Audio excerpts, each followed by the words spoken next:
Hey, my name's Adam Huxama, and I'm the co-founder of Projection Hub. And in this video, we're going to be talking about number 3 on our list of the top 5 financial projection mistakes that we see founders making when they're sending us their projections to review before sending to their investors or lenders. And so we see a lot of different mistakes, and we want to put together a list of the top 5 that we commonly see. Today, we're talking about number 3 on that list, which is conversion rates that are not within the industry standard. So this is when folks are using very high or very low conversion rates for converting customers to sales. And so I'm going to show you a couple examples of this, how you can find some data to make sure that you don't make this mistake, and walk you through the importance of this particular assumption.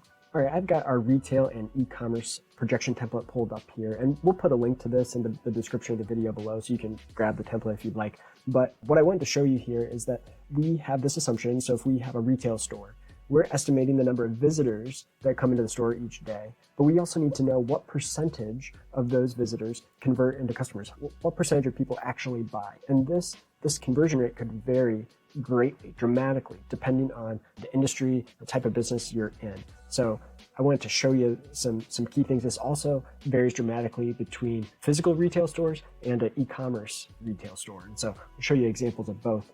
So if we just take a look at a Google search, so Google is your best friend here to find some reasonable data. We just said, hey, what percentage of retail store visitors buy something?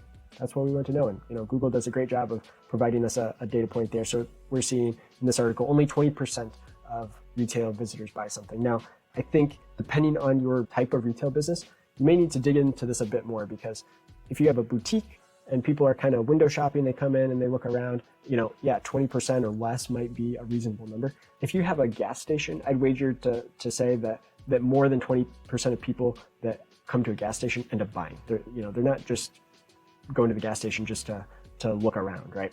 And so I think it really does depend on your particular industry. And so that's why it's important to do specific industry research on this conversion rate assumption.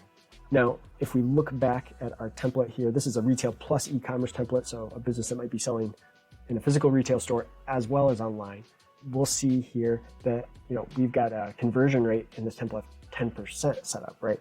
But we need to determine, is that realistic for what we're doing, what type of business we have here?